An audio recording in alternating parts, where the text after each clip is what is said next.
শুভ সন্ধ্যা সকলকে। আমি স্বরূপ। আমারই লেখা একটি কবিতা এখন আমি আবৃত্তি করে শোনাচ্ছি। কবিতাটির নাম হলো ফেরাতে পারে নতুন দিশা। কস্তুরীর সন্ধানে সমাজ বনে জঙ্গলে পথ হেঁটে যায়, নিজেদের বিষাক্ত দুর্গন্ধ দূর করে সুগন্ধ পাবার আশায়।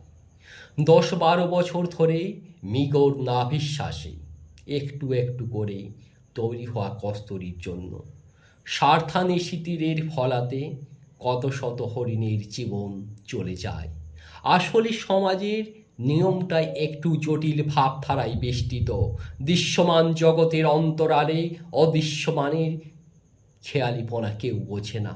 হয়তো সমাজের অধিকাংশটাই বিষাক্ত, দুর্গন্ধে ক্ষতবিক্ষত। দুর্গন্ধ মুক্ত করে সুগন্ধ ফেরাতে এক বিন্দু কস্তুরী যথেষ্ট।